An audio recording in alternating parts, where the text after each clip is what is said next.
Our last speaker for this panel will be Bisola-Mariam. Hi, everyone. Are we ready? Okay. All set? Okay, my name is Bisola-Mariam. This is disturbing. I'm sorry I have to take this off. So I will be having my presentation on the book, Bodily Arts by Debra Hawhee.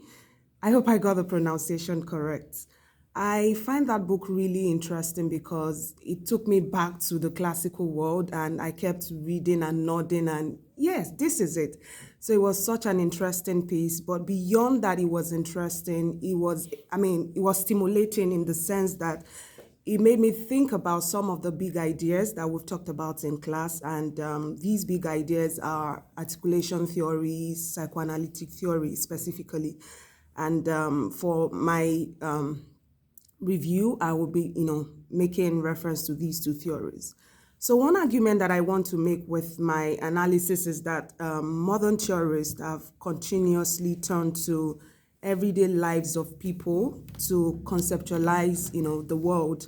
And one interesting thing that this theorist, of course, Debra Hawhee, did was to turn to the world of the ancients in order to understand modern phenomenon, right? So the book is significant because it addresses ways in which athletic and rhetorical bodies are similar and the ways in which these two bodies constantly negotiate their presence in public spheres. So they have different agenda, different motives, but the bodies are different, but the agenda, the motives are the same. So the decisions that would cause a rhetor to act in a certain way or present his voice or her voice in certain ways is the same decision that would cause an athlete, to present his or her body in a certain way. Now, the book is divided into 7 chapters, and in each of these different chapters, Debra, introduces us to one new classical concept, and in her description, she tries to connect every new idea with athletic and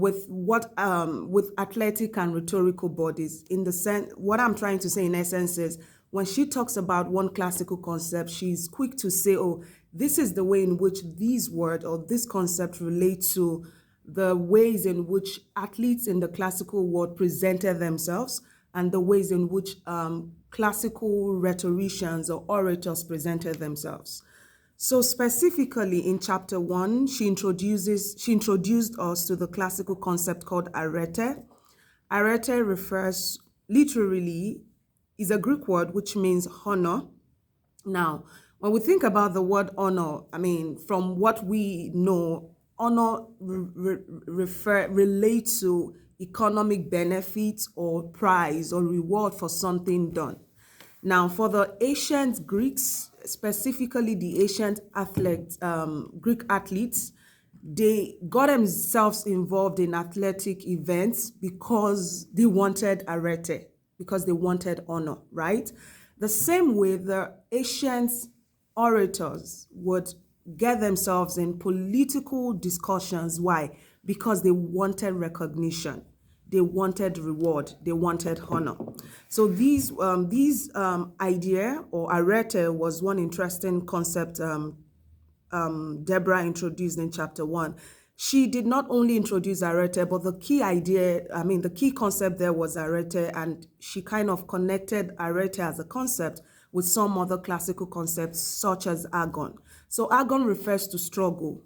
Struggle is that situation that causes an athlete to act in a certain way. Oh, there is this reward. So if I do this, I get this. So now we need to think about how the role of the audience in the ways in which the athletic or the rhetorical body presents itself in certain ways in specific situation. And so the fact that I know there is an audience cheering me on, I definitely have to keep working hard to get the reward that I need to get. And because I also know that if I give my speech in a certain way, I would get rewarded, I will get the applause of my audience. So this notion called Argon, or this concept, kind of worked hand in hand in the ways the athletes and the rhetors or rhetoricians presented themselves in classical Athens. Chapter 2 talked about Metis. So Metis is one big concept that I would also want to stress when I'm giving my observation at the end of this presentation. Metis literally means the use of corny intelligence by an athlete or a rhetorician. So there are situations that we, as critical cultural scholars, know as exigencies. So exigency is that moment, that difficult situation that causes you to want to make a quick decision, take that quick step. And so for Debra, that situation that causes an athlete or a rhetor to act in a certain way would involve the use of Metis. So Metis is that corny intelligence, or a political office holder comes to give a speech and says, it is not as bad as you think, right? So in that situation, the actor there is perpetrating or operationalizing the classical concept Metis. Chapter 3. So in chapter 3, we were introduced, we were introduced to the concept of Kairos. Kairos refers to time, that moment that causes the athlete or the rhetor to say, I need to do this. Chapter 4 introduced the idea of kairotic bodies. How does the body shift or changes in certain situations? Chapter 5 introduced us to gymnasium, the physical audience. In what ways do the audience or the public sphere affect the way, controls or determines the way the athlete or the rhetor presents itself? So I would move on to chapters 6 and 7. Now, these two chapters introduce us to the noise that comes from the physical space and the ways discussions go in favor or against the athlete or the rhetor, and the ways people then, put themselves in certain, become, advocates for the athlete or the rhetor by participating in visual rhetoric. Now, I already talked about the fact that there are two big theories that resonate with the ideas that Debra has talked about. The theories, again, are articulation theory and psychoanalytic theory. Now, if you think about all that I've said so far, the decisions that an athlete has to make or the rhetor has to make, there is the need to put out this face, this particular identity. And when we talk about articulation theory, one big idea that we stressed in the course of this, this class was the fact that there can be situations where a body presents itself in a certain way in order to project a particular identity. And this is one idea that, this is something Debra has done successfully. Psychoanalytic theory, I know I'm out of time. Now, psychoanalytic theory refers to the way the mind, the idea that the mind is a site of struggle. And so when the mind is a site of struggle, the body is motivated. The mind forces the body to act in certain ways because there is either the drive to perpetrate evil or the drive to perpetrate good.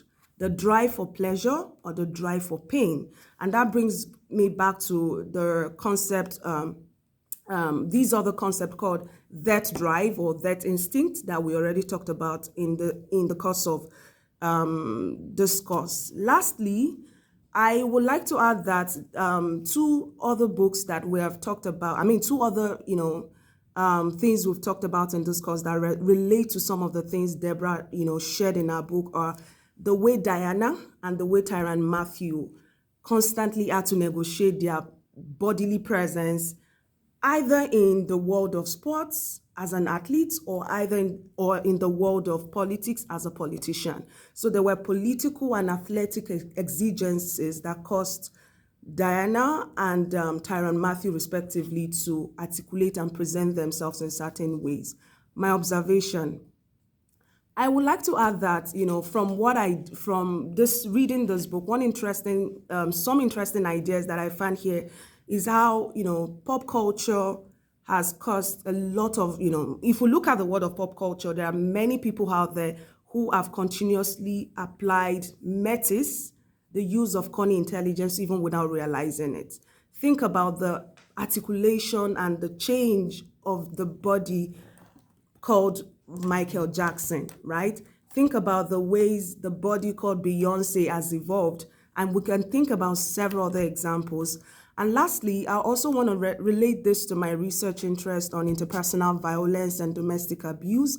This makes me think of the ways in which an abuser or the abused can perpetrate or present the body in a certain way, either to be agreeable or to be disagreeable, either to protect the abuser or, these are just other ideas. And one thing that I think, one other theory that I think is related to what I've said, even though it wasn't stressed in any way in this reading, is deception theory. And that is something that connects back to the classical concept called Metis. Debra in no way did not in any way refer to any of these theories, but of course, from reflecting, I was able to connect them to articulation, psychoanalytic, and deception theory. Thank you. I think I ran out of time. Oh no.